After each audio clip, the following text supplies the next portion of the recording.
Created. Kaler, It's a fake world. Disappointing. It is.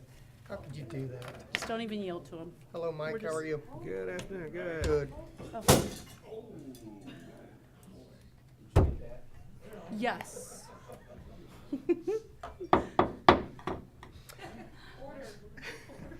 It is 4 p.m. Monday, January 24th, 2022, and we'd like to welcome everybody to the Ottawa City Commission study session.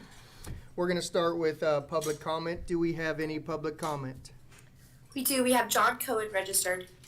Thank you. John, you want to come up? In the meantime, I'll read the paragraph.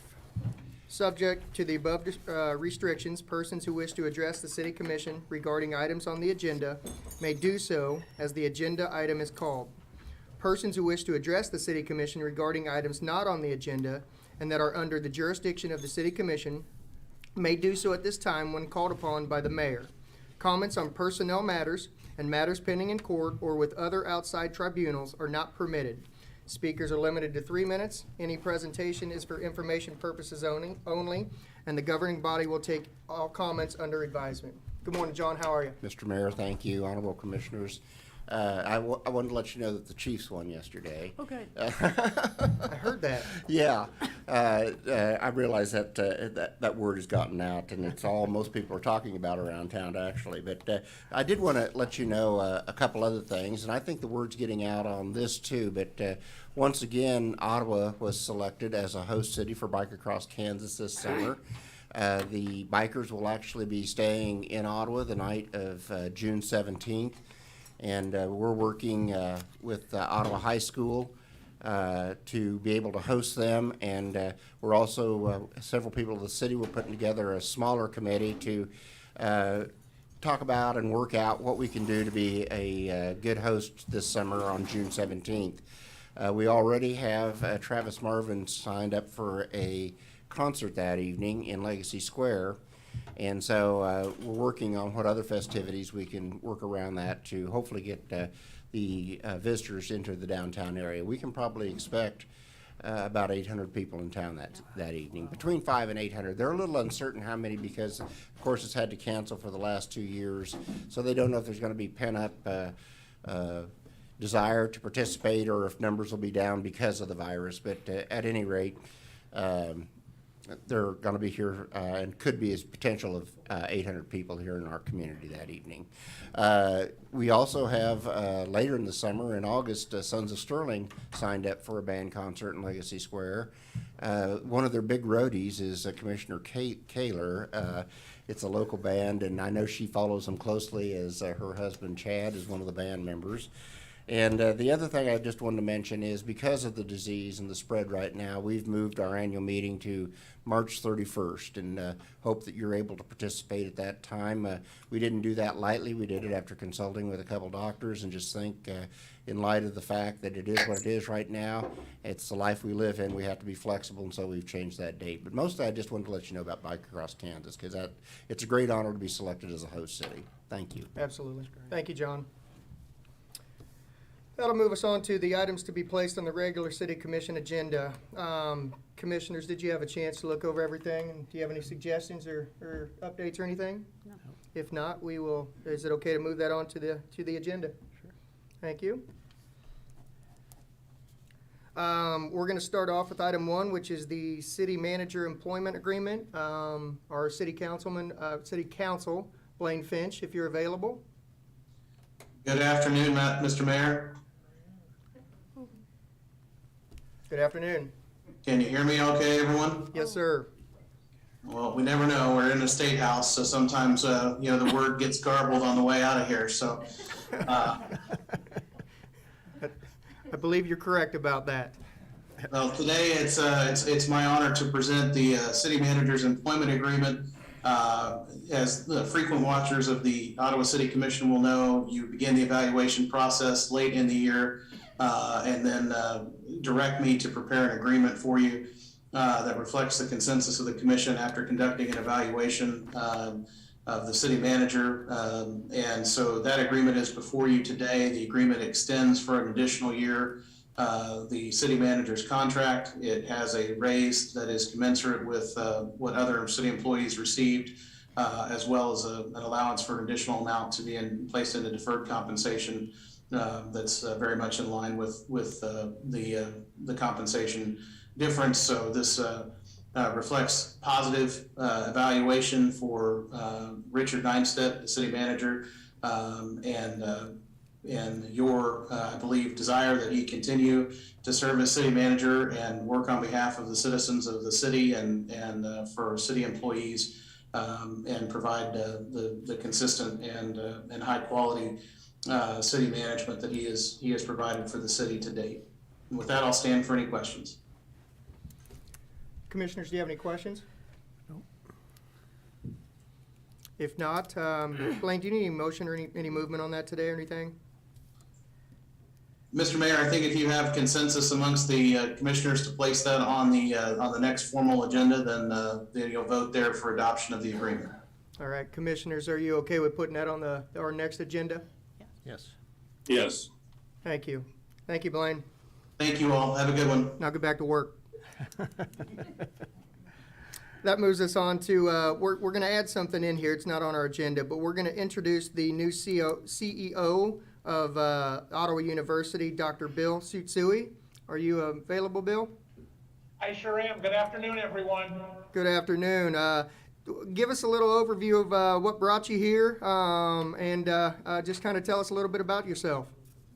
Be very happy to. Well, first of all, thanks so much to Richard for suggesting I come to speak to you today. I have not met all of the commissioners in person yet. I apologize about that, but I look forward to doing so soon. Thank you all for your service. You could not pay me enough today to be an elected official in the United States, so I have hearty respect for all that you are doing.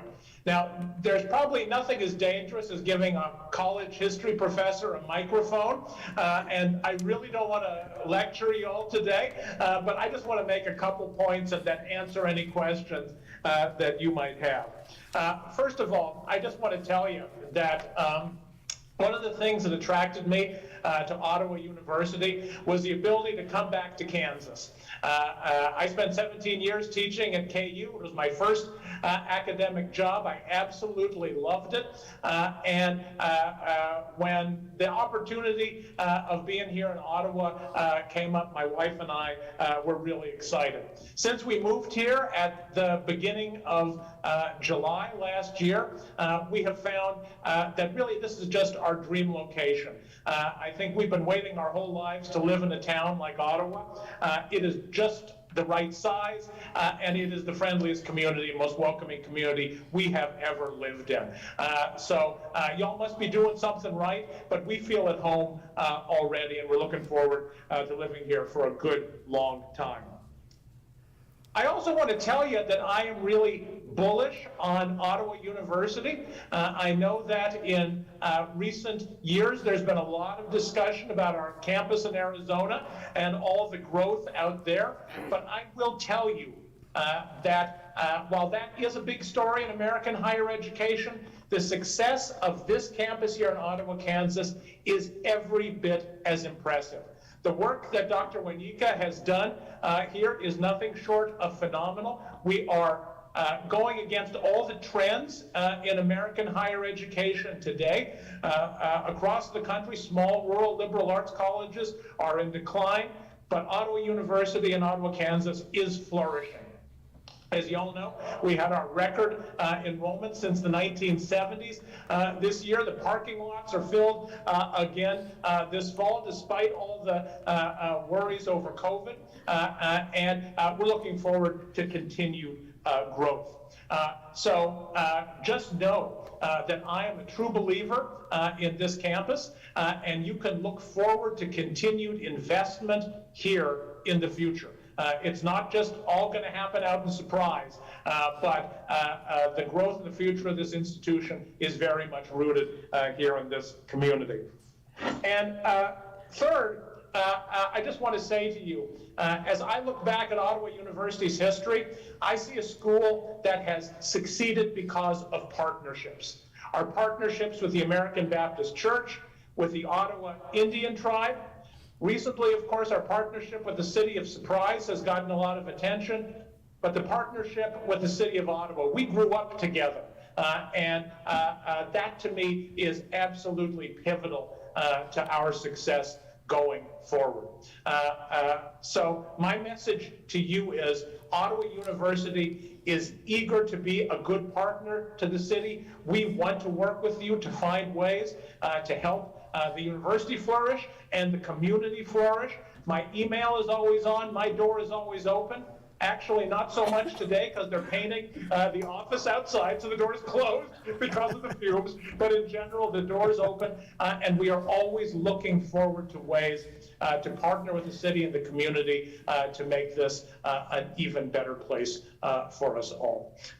So with that, I've talked longer than I wanted to already, but I just want to thank you all again for the great work that you're doing, for being such good partners for Ottawa University and investing so much in us and in this community. Thank you, Dr. Tsutsui, and for the kind words that you said, not only about Ottawa University, but certainly the kind words that you said about our community. And when you first popped up on my screen, I was a little concerned about your well-being with the background that you had. He's tamed, that guy. Good, good. I'm glad. So, commissioners, does anybody else have anything they'd like to add? Well, I just hope Tyler Ellsworth was listening to you speak about Ottawa, and I hope to see him down in the weeks to come to looking for homes and moving his family here to the best place in the world to live. But we'll see about that. Dr. Tsutsui, it has been such a privilege to get to know both you and your wife, and we are so excited to have you here in our community. I am excited about all that you bring to our community and look forward to continued partnership with us. And as a side note, and I don't want to give it away, but Dr. Tsutsui is actually somewhat of a history buff on Godzilla. So I think that that's what you'll find on his behind him and kind of all around his office. So if you want a really interesting story, of which I've not heard the whole story yet, Dr. Tsutsui has lots of great information to share and lots of great knowledge and history and just really a depth that will be super exciting to have in our community. So welcome. Thanks so much, Sarah. I will say it's just been a joy getting to know you and work with you, and I look forward to working with the new mayor in an equally close relationship. And when y'all have a lot of time and want your ears chewed off about a Japanese movie monster, I would be happy to do so. I will just warn you, I'm still a 13-year-old at heart, and so I'm always happy to talk about my personal passion, which sometimes gets into my professional life as well. Thank you, Dr. Tsutsui. That will move us on to the next item. Update from the Franklin County Health Department. Brenda Fissenmeyer and I believe Dr. Bud Ransom is here to kind of give us an update on where we're at. Who'd like to go first? Dr. Ransom, go right ahead. I'll let you start and I'll be happy to add if you'd like me to. Thank you for having us, everyone. We appreciate your leadership and allowing us to be here today. Thank you so much for helping us get the word out and everything that you do for our citizens.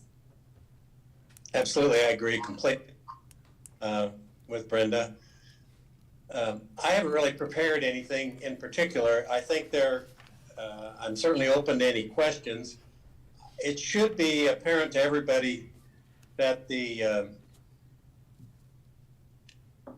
Omicron variant is really extremely contagious and is affecting our community quite a bit. The incidence of infection is much higher than it ever had been before. I think we're probably approaching the peak of it, but it's certainly, I don't think we're over yet. I would just like to open up any questions that you may have, and I'll try to answer them to the best of my ability. Dr. Ransom, Mike Skidmore, I'll start off.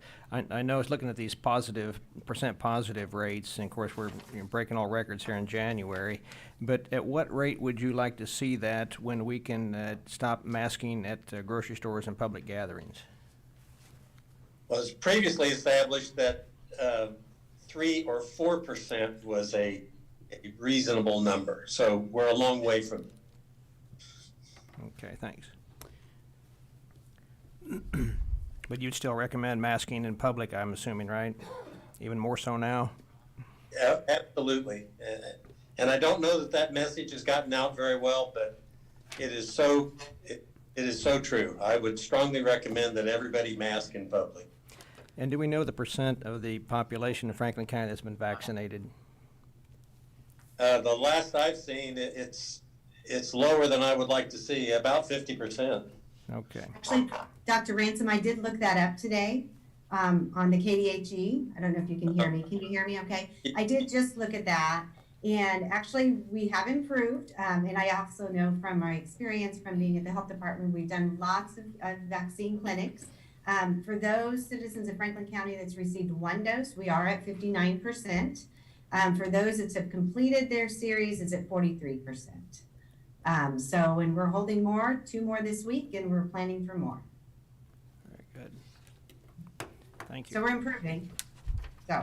What is the percentage of those who are hospitalized or have been sick or passed that are vaccinated compared to those who are not vaccinated? There are people who are hospitalized who have been vaccinated, but most of them have a comorbid condition and they may be hospitalized for other problems. Now, for those who are hospitalized for a COVID infection, the incidence of vaccinated people is probably on the order of 5% of the people who are being treated for COVID have been vaccinated. 90 to 95% have not. I saw an article in the Kansas City Star a couple days ago, maybe it was Friday's paper that talked about the overwhelming of the COVID patients in the hospitals, tying up the rooms and the ICUs, and they thought maybe 95% were unvaccinated patients. Correct. I think that's probably consistent with what we are here. Dr. Ransom, this is Commissioner Kaler, and I have a question about, I know that last year that we saw some dramatically less flu infection because, and I'm assuming it was because of masking and some social distancing and some probably other factors that I'm missing. I wonder if how is the flu moving through our community, and do we have any data on that? And what kind of positivity rate we have? I know that at least my daughter, who had a COVID test before she went back to college, they also tested her for the flu strain too. And so I'm wondering what are we looking at for infection rates for flu? Well, you're correct. Last year we saw essentially no flu. I don't think there was none. And we attributed that to that. This year we are seeing some mostly influenza A, some influenza B, not very much. I don't have the numbers, but just my impression is it is much lower than the COVID positivity rate. So, we're seeing a few dozen cases, a couple dozen a week or something like that. Not very many, but some influenza A. Thank you.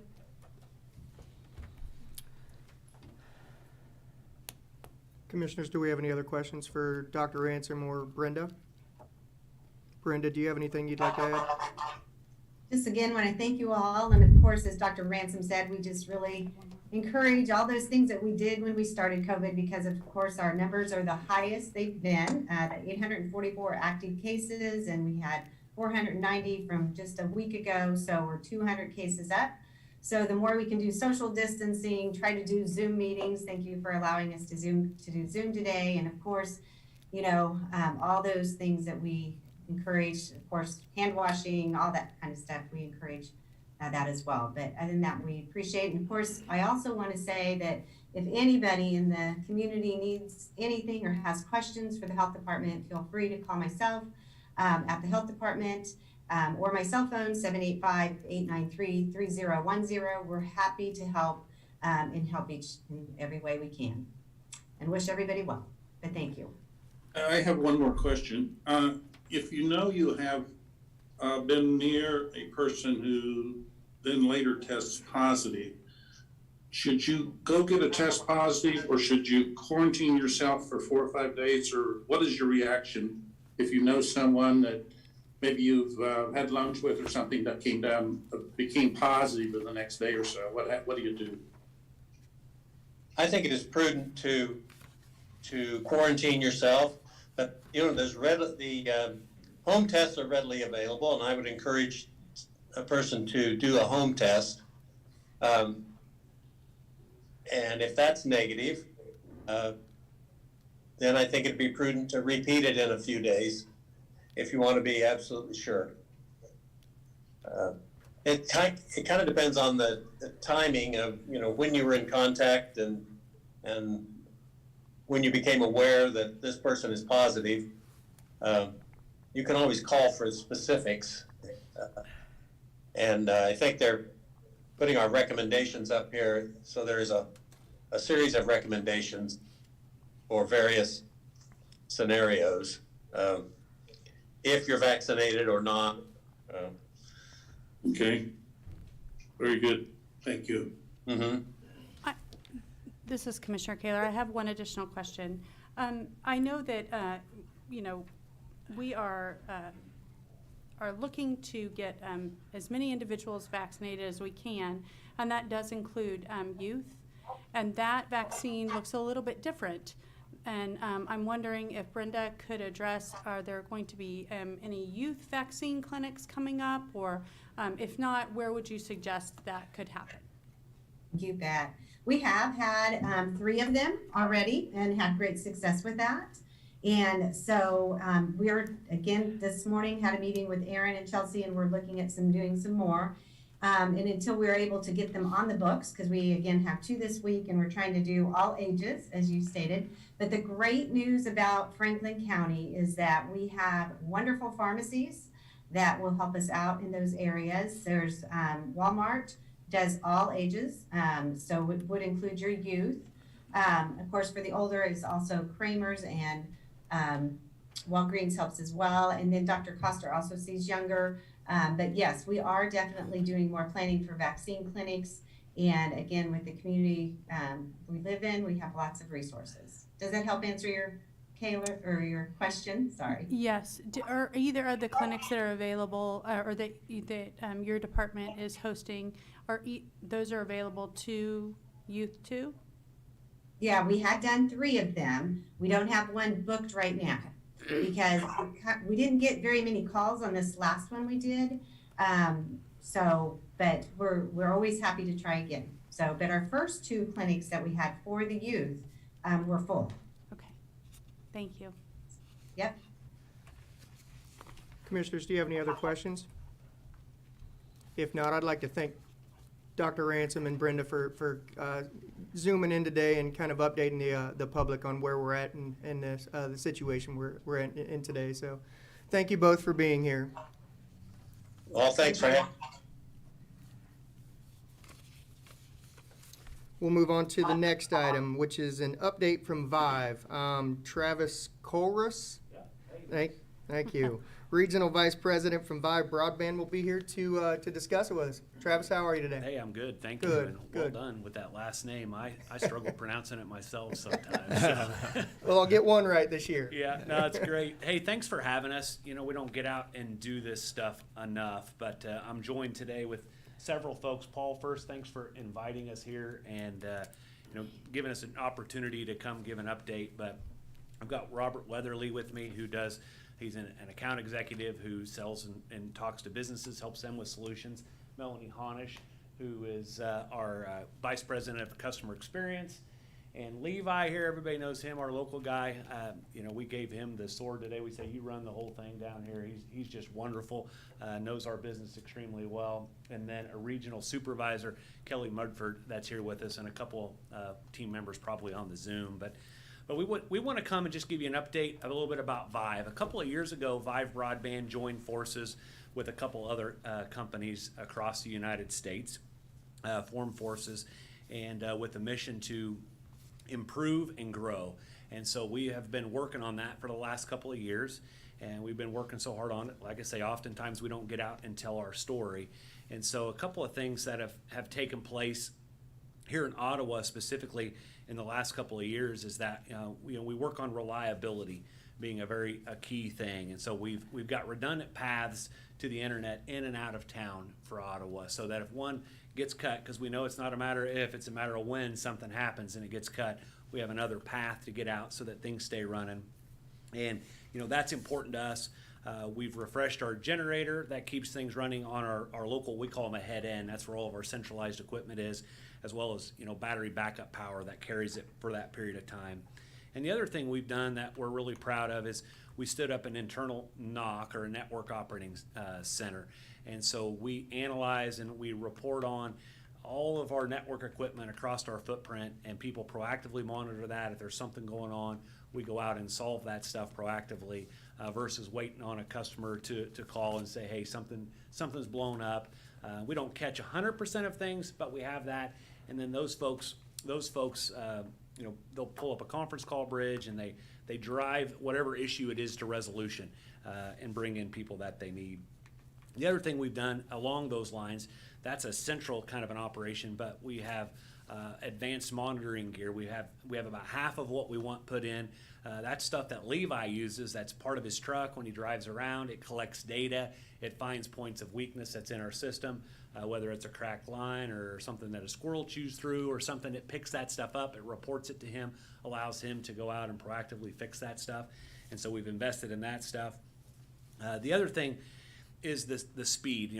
Right now the gigabit internet speed's a big thing. It's been a craze for probably 5 years, probably since Google started it, maybe even in Kansas City, right? So we joined that craze about here in Ottawa about a year ago. We upgraded our electronics here locally that enabled us to provide gigabit service. So now every person that we serve in our Ottawa footprint, as well as Garnett really recently here, has 100% offering for gigabit service. And so we think that's something that's important with today's usage and usage patterns and the way people are using it, that we want people to have access to as much speed as they need for that to happen. And so that's stuff that's been in place and out there. And as part of that process, we upped our minimum speed. So our minimum speed package you can get is 105 megs. And a matter of fact, something we did, and again, we didn't tell the story real well. We're always so busy doing. But anybody that was below 100 meg, they got a free upgrade to the 105. So if you're a Vive customer today, and you had 25 meg at the time, or 30 or 50 or whatever it might be, you got bumped up to 105. So that's kind of the minimum speed there. And then, along the lines of Robert's area is the commercial side of things. And so, one of the things we're doing is we're always driving fiber deeper and wider into our network. And so I'll talk about that here in chapter 2, and that's what's coming. But we're doing a lot to connect businesses within our network with fiber optics, and that's a big push for us. So Robert goes out and finds those, and if we don't have fiber there or near, we can build it out to the customer. And so that's really key. And another product suite that is a little bit unique to broadband providers is our technology solutions offering, which includes security solutions like a managed firewall, something that protects your data and protects from that sort of thing. We also do security solutions as it would relate to security cameras. We do managed Wi-Fi, and we do productivity services, which is really big right now. Lectures like Teams and Zoom. We have Office 365 that will help you get set up on our productivity suite. So we have some really cool offerings on top of internet, hosted phone, and of course our video services there. So that's a little bit about stuff we've been working on, the last couple of years that we have done, and it's completed, and it's working today. We do have some pretty cool things that are coming up around the corner as it relates to, reliability. We've got a system upgrade.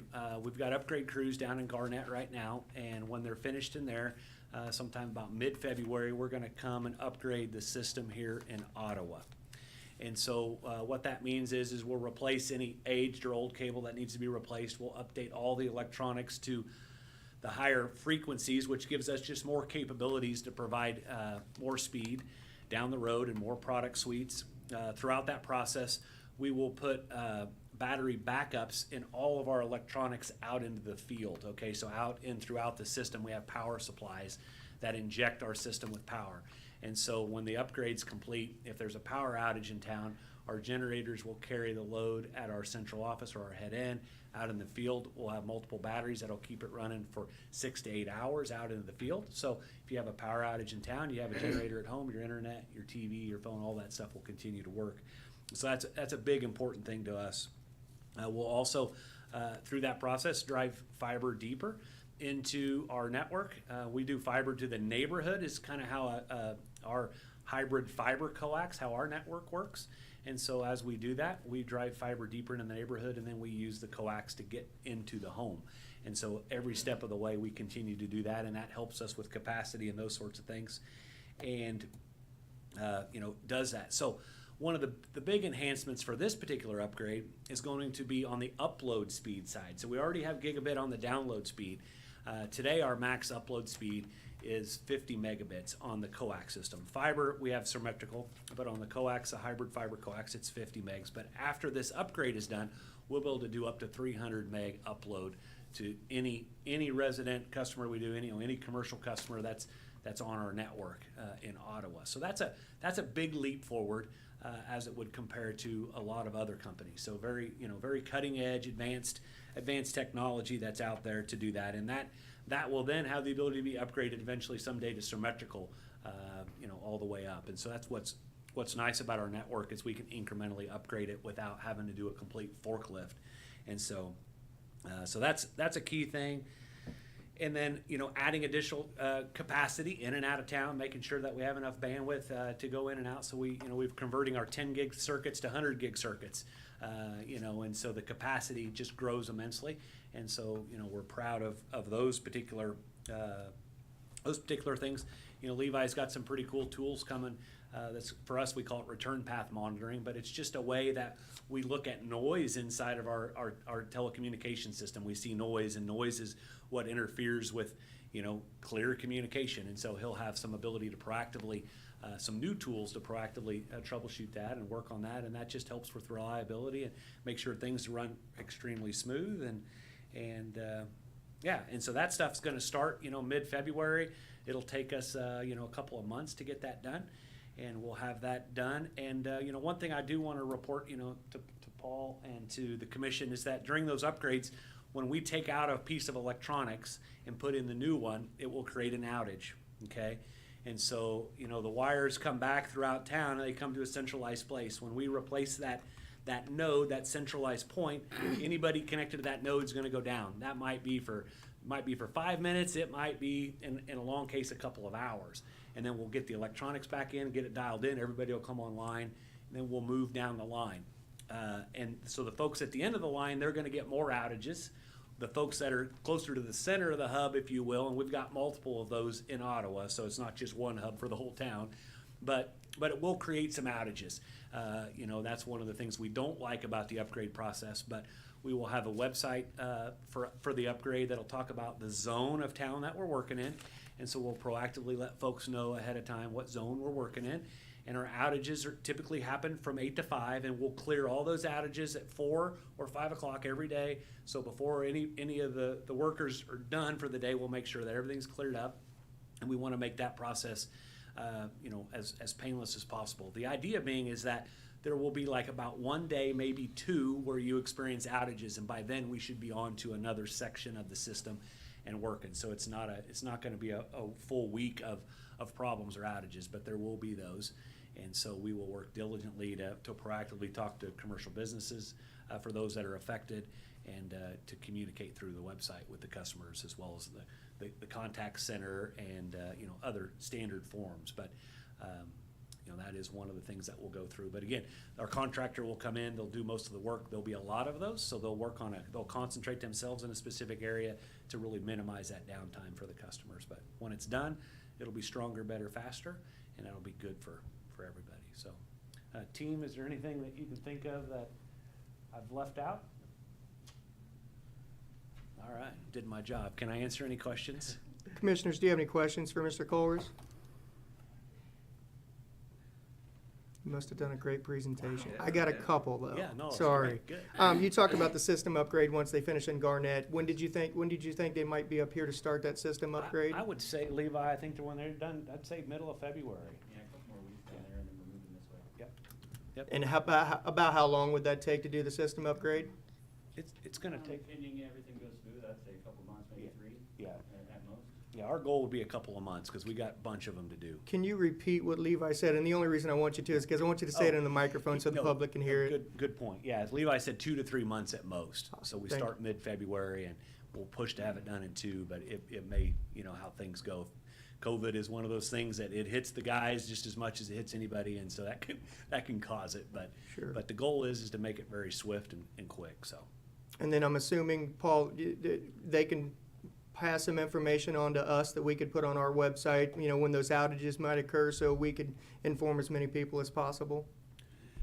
Great. Because I know that's one of the things, you guys field some calls from time to time, and that's where, I was happy to connect, and I appreciate Paul reaching out, and we want to make sure, and that's why, we're really engaged, as a company to be here. It's super important to us, and if you guys are getting calls, we want to know, we want to be able to answer those, make sure things are right, and doing that. So I appreciate Paul's outreach. Sure. Thank you so much for being here today. You're absolutely right. We do field calls.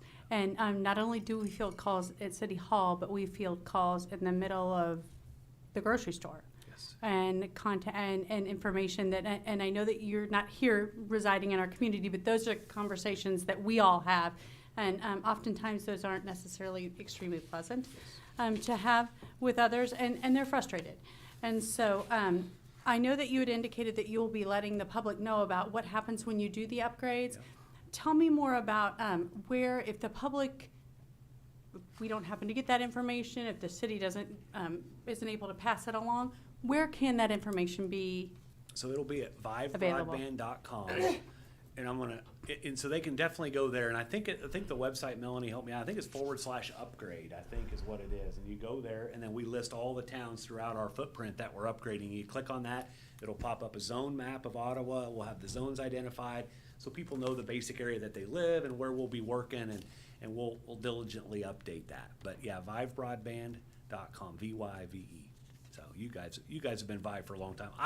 I live in the community we serve. I'm from Ellis, Kansas, and so I was part of a company called Eagle Communications, and I know what it's like to be there. And that's one of the things where I wouldn't pass the opportunity to come here and address you guys, because it is super important. We know there's things that don't go right. We know there's frustrations, and we want to know about those, and so we can address them and be better and get those things going. So, Well, I am very good friends with your mayor.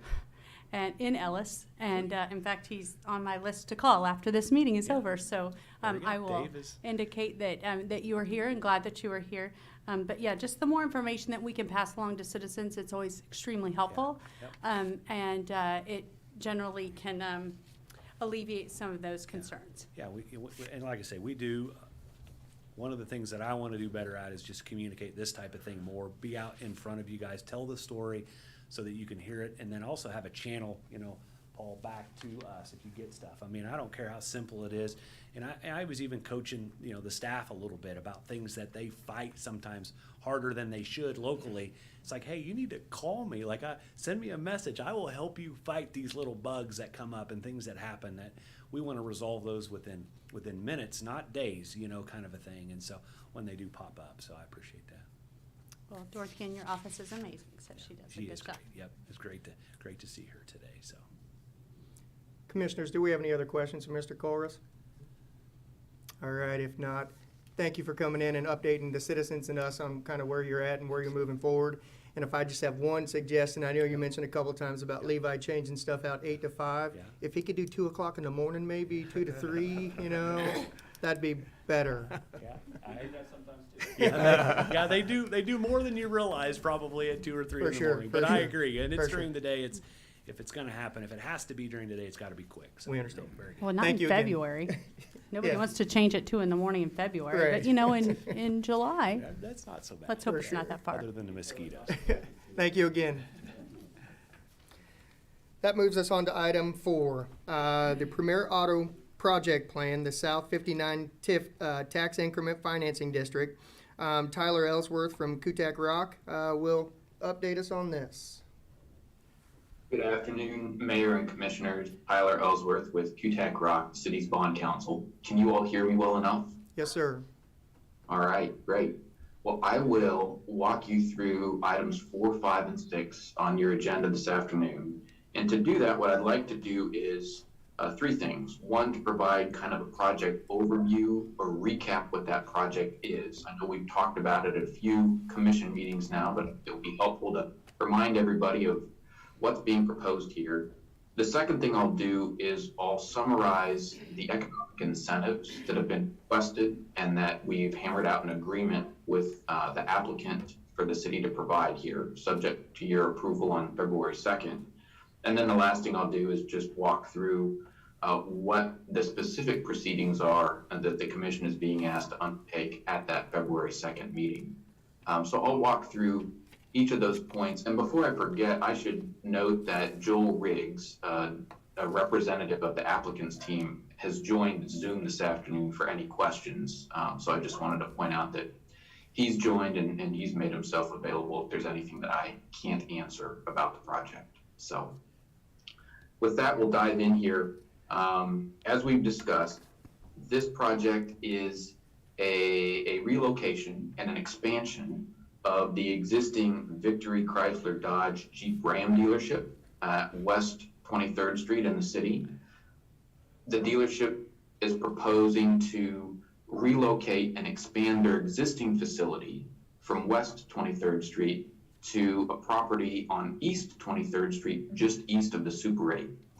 And there are actually 2 parcels that they have on East 23rd Street. One parcel will contain their relocated and expanded dealership. And the second parcel, they're preparing to hopefully in the next few years, bring an additional dealership to the community. So there are 2 properties that they're improving. Their existing dealership on West 23rd Street, they're currently intending to use as an auto reconditioning facility. So that's kind of the lay of the land as far as what they're proposing to build. They have requested city incentives in the form of tax increment financing and industrial revenue bonds for sales tax savings. The tax increment financing assistance is to offset some of the costs in getting these 2 new sites on East 23rd Street buildable. There are significant improvements that need to be made to the public right-of-way, to 23rd Street itself, as well as various stormwater improvements that are required. And so they originally asked the city for reimbursement in an amount of $2.5 million. The developer would construct these infrastructure improvements at their own cost and then request reimbursement from the increase in property taxes from their relocated dealership over a 20-year period to sort of help offset some of the cost of building in this new location. Per your city policy, we work with city staff and Ehlers Incorporated as the city's financial advisor to determine what's an appropriate level of incentive for a project like this. And we've actually reduced the requested incentive from $2.5 million over a 20-year collection period to a cap of $2.2 million over a 15-year TIF collection period. So we think that that's a more appropriate level of incentive in addition to the sales tax savings on construction materials, which the industrial revenue bonds will provide. And we have worked with staff and the team from the dealership to hammer out a development agreement that memorializes what the developer, what the dealership team has to do to be eligible for these incentives. And there are a few key points there. The development agreement requires that the dealership complete certain of these improvements, the public improvements to 23rd Street and the stormwater improvements, and the relocation of their existing dealership, they have to start that work by July of this year and complete it by March of 2023 in order to maintain their eligibility for the incentives. And with respect to the second dealership, the new dealership that they'd like to bring to the community, they've got to start that work, I believe it's by mid-2026, and complete that work by the end of 2027 in order to maintain their eligibility for incentives for that second dealership. The other things that are included in the agreement that we've worked out include the typical things, making sure that the developer's team pays their taxes, making sure that they essentially remain in good standing in the community, and that they maintain the new projects and also their existing dealership property on West 23rd Street in an acceptable manner. So that sort of summarizes the incentives in a development agreement. With that, we'll turn to a brief overview of the February 2nd commission proceedings. There are 3 items on your February 2nd agenda that we're requesting you consider. One is a continuation of the public hearing on TIF project plan, which outlines the public infrastructure that the developer will complete and the tax increment revenues that will be available to reimburse the developer's cost for that public infrastructure. So the first item is the public hearing on that TIF project plan. The second item is an ordinance which approves the TIF project plan and also approves the development agreement between the city and the dealership team. And the third item that you'll be asked to consider is a resolution of intent to issue industrial revenue bonds, which would be issued by the city to provide a sales tax savings to the developer for their construction materials on the project. I would note, I think it's always helpful to keep in mind that when we talk about bonds, particularly industrial revenue bonds, it's helpful to bear in mind that these aren't bonds where the city is going out and borrowing money. These are not bonds which represent debt of the city. It's really just a financing tool, which in this case allows the developer to obtain a sales tax exemption, which helps the overall financial viability of what they're proposing here. So with all that said, I'm happy to answer any questions you have. And again, Mr. Riggs is present if there are any questions for the dealership team. I've got one, and it's possibly just a clarification. On page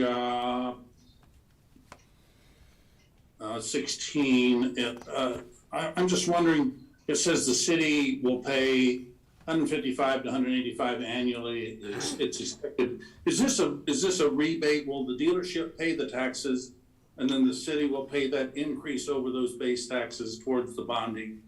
That's exactly right. It's the way the TIF incentive works.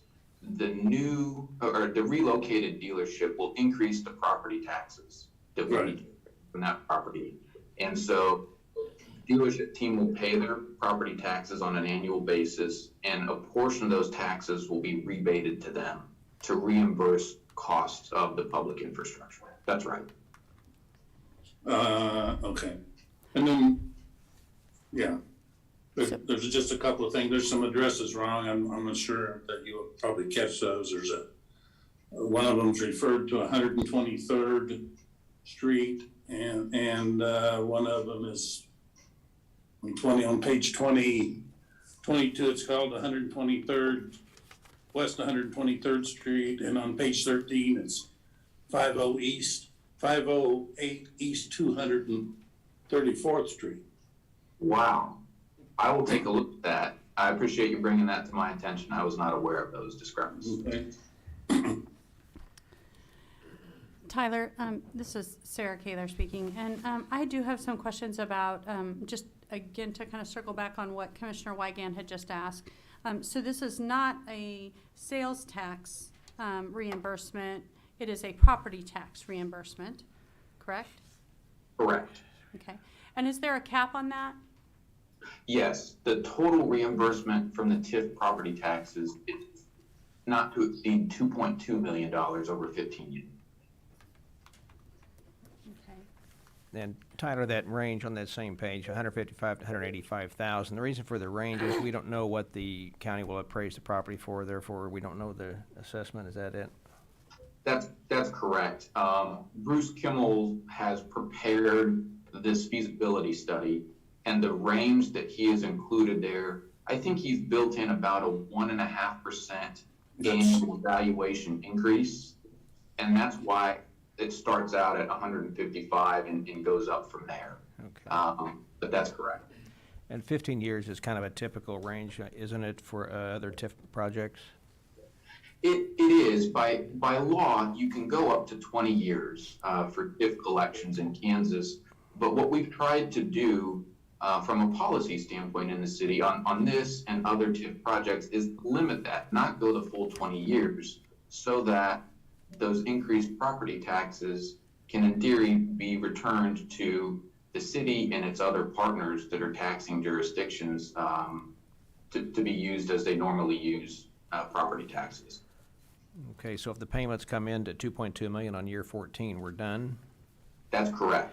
But if it, That's correct. but if it comes in under that figure, do we go beyond the 15 years, or what happens then? You do not. The risk is on the developer to collect up to that $2.2 million cap within the 15 years that we've provided. And if they don't collect it by the end of the 15th year, then they just don't collect it. That's it, okay, all right, thanks.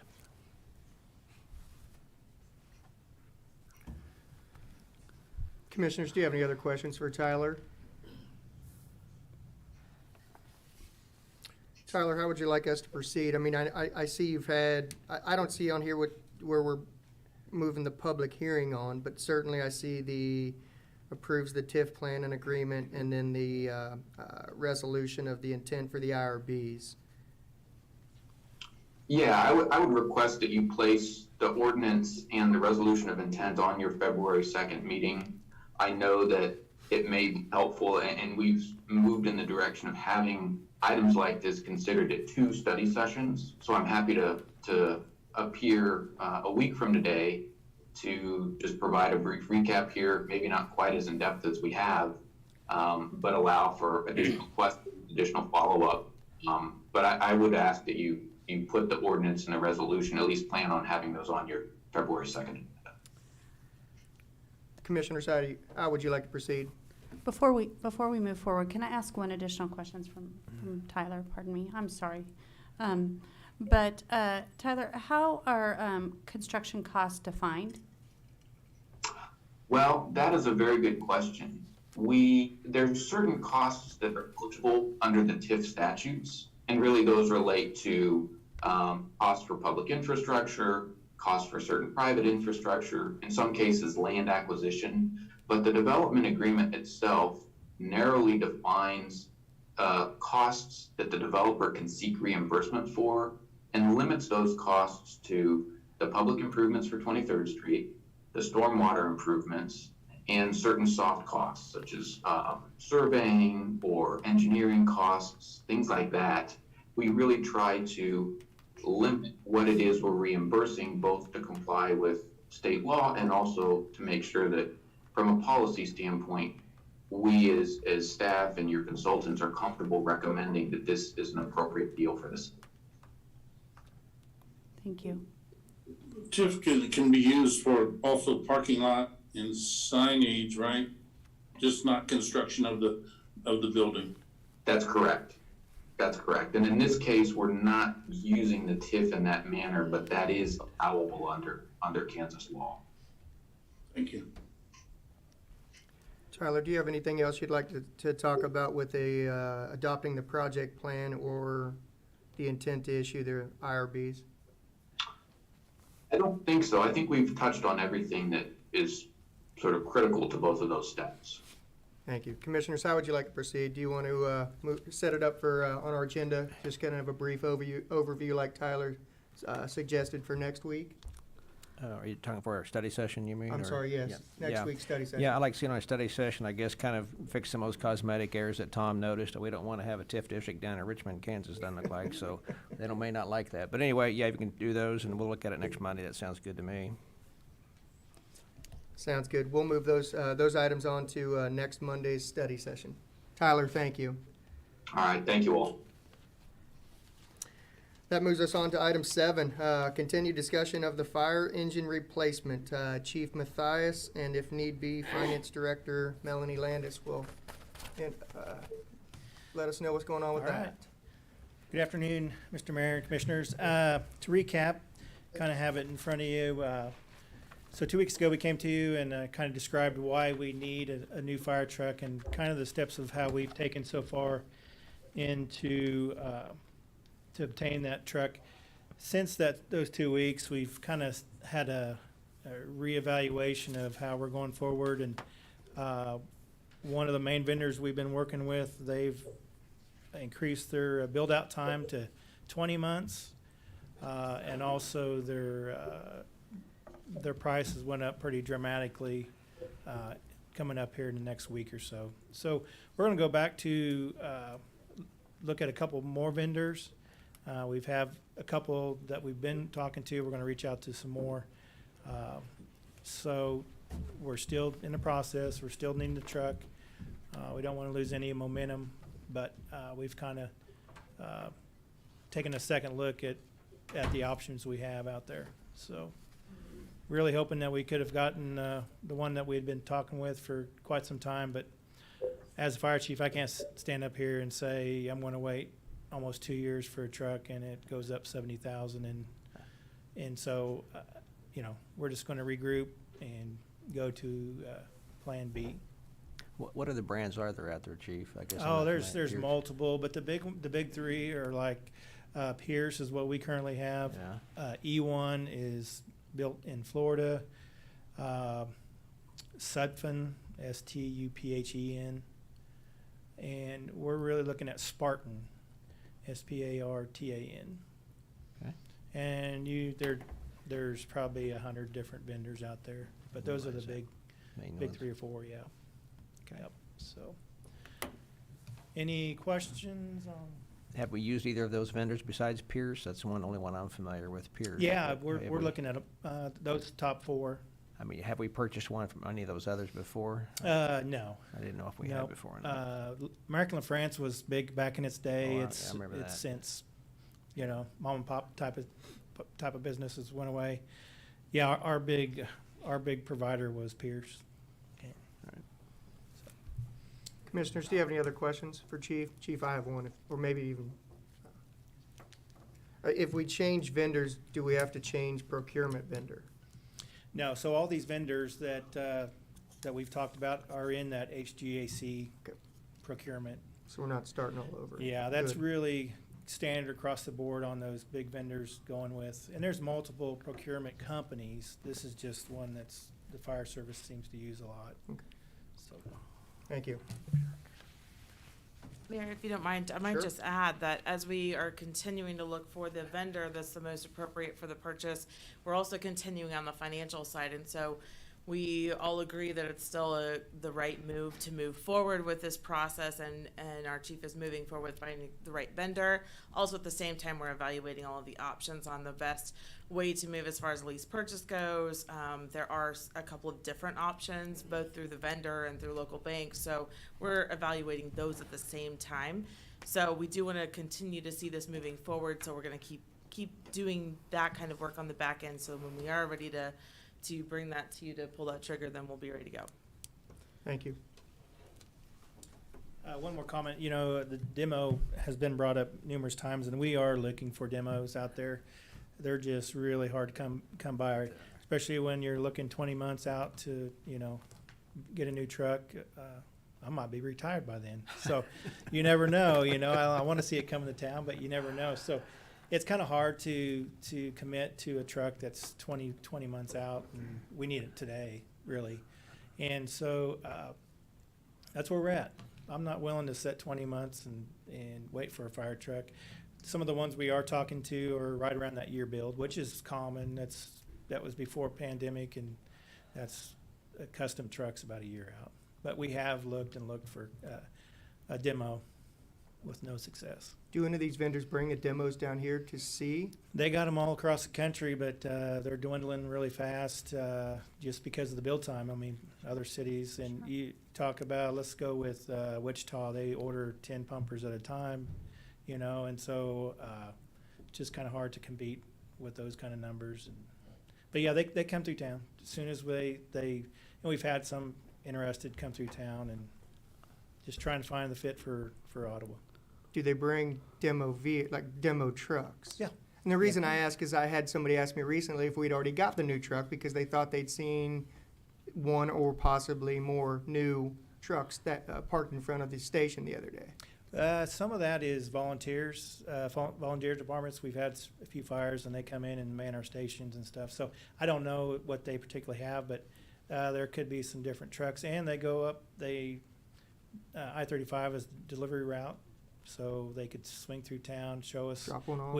Well, they haven't yet, but we've seen Tulsa, Oklahoma City's trucks. You know, they just stop by on their way through, and so. Any other questions? Commissioners, any other questions? So hopefully in a couple of weeks we'll come back with something solid and move forward. Great. Thank you, Chief. All right, thank you. That'll move us on to item 8, discussion of the electric surcharge extension from the 2021 winter storm expense. Finance Director Landis will let us know what's going on with that too. Thank you so much. This is a continuation of our conversation we had it was a few weeks ago, actually, when we had GRDA, or KMEA came in and we talked a little bit about our GRDA latest invoice that we received, and still related to the February 2021 winter storm that we had all across this region. And this is in direct relation to that original charge and the continuance of that original surcharge to be able to cover the cost of the second invoice, or the newest invoice that we received from GRDA. So we did, early in 2021, we put in place, you as a commission approved a resolution putting in place a surcharge, a monthly surcharge for all residents and commercial accounts for the electric utility. And we did plan at that time for the electric customers through the surcharge to recoup approximately $700,000, while the other $500,000 was coming directly from cash reserves in our electric fund. That is actually, we have billed out the first portion as of January. So we are now at the point that for February, and because we had already discussed this preliminarily with you, we wanted to bring it back to you now to talk about whether you believe that this is the right approach to move ahead with continuing that surcharge to recoup that second invoice amount, which is just over $1,043,000. We, in the memo that was given to you, we did put in there kind of a draft or recommended surcharge. And what we did is kind of smooth those out a little bit. We did something pretty exact and specific for the first round of surcharge. We're recommending something a little easier because this would be an extended period of time to recoup those costs, something a little easier to understand and or explain to new customers, or when they have questions about their bills. Instead of maybe $5.46, it's $5.50, or instead of $4.31, it's $5.50. The reality is that whether we change those or whether we don't, the time period is about 20 months in order for us to recoup that cost overall. The other major change that's presented here as an option is that we recognized early on that that there was a fairly significant cost for the schools and for our large power customers, and so we're recommending as part of that change to reduce those by 50%. Which also does tie into the extended time period in which it would be recouped across all the customer base, but also would help provide some relief to those customers over a little bit longer period of time. With the first surcharge, we did provide some information to the public, all of our customers, and we provided this pamphlet that we were able to hand out. We do anticipate putting together, and actually we have a draft of one. There would be an insert that would go in with the bills, and then also redirect our customers that get the bill emailed to them directly to our website to something that would also explain. So we certainly want to provide some public communication on that. If you should choose to continue the surcharge. If we do continue, then our estimated collections is around 52,000 monthly, and again, that's similar to what we've collected. A little less because of our large power and the reduction in school and large power customers, but we were able to recoup those funds from the first round in the period of time that we had anticipated. If you would elect to not go this route, we'd want to have another conversation about how we think that would impact our electric utility going forward. And the reality is that one way or the other, it's an invoice, it's a bill that was paid, it's cash that had to be expended. So whether we apply a surcharge to it and directly recoup exactly for that cost, or whether we allow it to just write as an invoice that was paid from the electric fund, eventually potentially causing the need for some sort of a rate impact. Either way, the cost is coming to our customers overall. So it's whether we want to put some parameters around it and not get it lost, let it get lost in the rate structure, or whether we allow the electric fund to just continue on after having paid that invoice and not specifically recoup it under a surcharge specifically. With that, I would answer some questions. Director Tharp is here too, if you need some background on the charge itself overall. We can certainly come back to you with more information if you have questions, specific questions that we can prepare something for. Otherwise, we would want to review this again on January 31st with the hopes that we could put it in front of you for a decision to be made on February 2nd.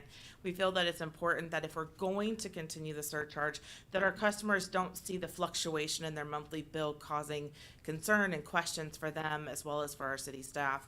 And so that would go right into effect by remaining on the first round of bills in February, which would be that first week. So do you have questions? Commissioners, do you have any questions for Mrs. Landis? I do. I guess I'm questioning a couple of things. Do we have, is there very many rural residentials that we serve? That means out of the city, right? Mm-hmm. I show 7 in our table. Okay, I'm also wondering, on the school and the city, is that off of one bill or is that off of multiple locations? It seems like we're dropping those when that's just minor to those huge bills in relationship to raising the residential a little bit. And then also on the large power users, how did you come to those kind of conclusions, unless you just said everybody 50% off or what? No, we only took the 50% reduction for the city school category and the large power category. Those rates, those surcharge rates otherwise on that first page of the memo, that's what was set under the current surcharge column. That's what was set in our first round. It was based on usage overall and a percentage, and then they just applied in a dollar amount for those surcharges based on that. The city and school category is really the schools. It really is your Ottawa, it's your school district, Ottawa University is your school district. So those are those entities, as well as your large power customers, were the ones that we were hoping to give a little bit of relief to.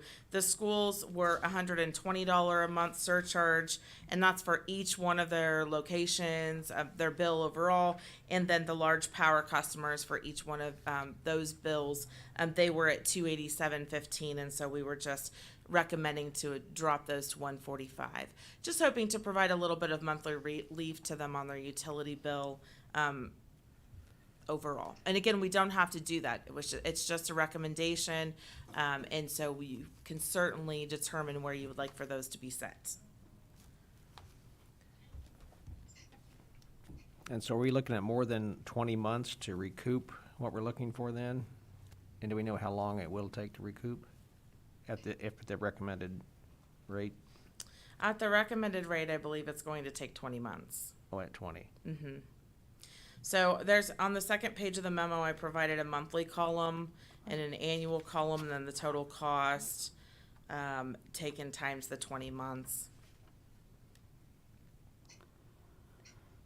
Okay. And Earlier- again, that's gonna fluctuate, and we have to use the term approximately, because as we add more users, as we have some homes that, you know, without users, those are all variables we have zero control over, but, for planning purposes, that's what I've used here.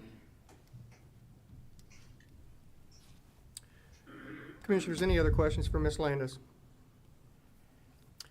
If not, would you like to put it on next Monday's study session? Yes. Thank you. Yes, is there anything specific that you would like for us to prepare for you in addition to this? If there is, you can certainly ask now or reach out to us and let us know before that we send out the packet on Thursday for the agenda. We'd be happy to prepare that. Yes, certainly. Commissioners, if you do have anything for Ms. Landis, I think that's a great idea that we could get it in so they could have that answered for Thursday's agenda for sure. Thank you so much. Yep. That moves us on to item 9, appointment to the Kansas Municipal Energy Board of Directors. Mr. Neinstedt. Need to put this up. So Commissioners, Richard Neinstedt, City Manager. Just as an additional point of information on what Director of Finance Landis and Utility Director Tharp presented, this is not a finite science on the estimations. It could perform better than that. It could perform not so good. But the overriding principle, when we were all around the table thinking about this, was the least impact upon our ratepayers, right? There are some cities out there who have just divided that up and charged it to their ratepayers in 1 month, or 2 months, or 3 months. And we felt it was better to look at this over a longer period, to lower the cost per month, and recoup it in that manner. Now, you may say, why don't we just pay that out of our income that we get every month? We can do that, but then we will likely be dealing with having to manage our cash balances, probably closer. So we were taking a look at cash balances. We were taking a look at the effect upon the ratepayer and trying to come up with the best possible solution that had a minimum impact on everyone. So Melanie did a great presentation to you, but I just wanted to emphasize that for the commission and for our ratepayers, our citizens out there. So, all right. Richard Neinstedt, City Manager. KMEA, Kansas Municipal Energy Agency. As you know, we have 2 voting delegates on there, and we have an alternate. Commissioner Kaler has served on that for a number of years, as did Commissioner Reed before her. And Commissioner Kaler's term ends April 30th, 2023. Utility Director Tharp, his term is up in April of this year. And when I asked Director Tharp, do you want to be reappointed? He said, well, the question is, do you want me reappointed? I said, yeah, we do. What Dennis brings is experience in the electric field. Dennis brings that experience to the table. And Dennis is often looked to in the electric field, especially in the municipal electric field, to help provide answers to problems that other cities might be having and that our own professional organization calls him up to review. So I would recommend to you that Dennis is appointed for another term on the KMEA Board of Directors. It's nothing you have to do today. It's nothing you have to do next week, but I would like to see you put this on the first meeting in February so we can get this taken care of. Commissioners, do you have any questions for Mr. Neinstedt? I'm for accepting his recommendation. This is Commissioner Kaler speaking. I was going to say, I mean, for the years that I've served on KMEA, I can tell you when we go to meetings that Dennis is the person that they come to find to ask questions, and it would be a tremendous loss, not only for the city, but for the entire state of Kansas if Dennis was not to represent us. So absolutely, I'm for it. And I am too, and I quite honestly, I know we don't normally put it over for one more week, but I don't even think that's a discussion that needs to be had. I think we could certainly put that on our February 2nd meeting, if that's You're, in agreement. you're being nice, commissioners. You should make Director Thorpe work for this. But I agree. He I is agree. working for it. Yeah. I 3 days. agree. I don't know as if I see any need for you to discuss it again next week.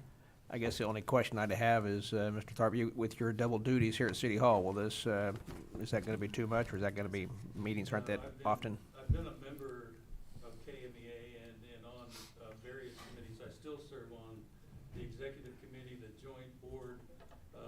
This is just a good fit for a big part of what I do and what I know. Good. The learning curve, as you all know, with Public Works is a little different. Right. But quite honestly, I would miss not being a part of KMEA. Good answer. All right, thanks. All right. That moves us on to item 10, comments by our city manager. Richard Neinstedt, City Manager, and I have no additional comments for you this evening. All right.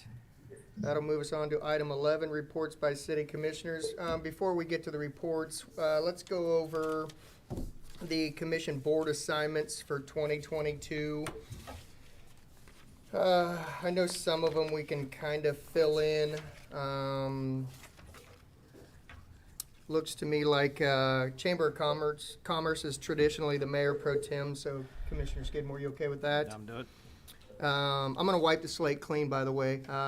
We'll just kind of go through it, and if everybody's fine with where they were, that's fine. But Franklin County Development Council, that's traditionally the mayor, so I'm okay with that one too. Kansas Municipal Energy Agency, Commissioner Kaler, I think you've done a great job. If everybody else agrees, I think it'd be great for her to stay on there. The Neighborhood Revitalization Committee used to be Commissioner Jorgensen. Commissioner Kaler, I know you've stepped in for him in his absence. Are you okay with continuing on there? I'm happy to continue, please. Great, great. Ottawa Main Street Association. Emily, are you okay with sitting on that board? Yes, I would love to. Thank you.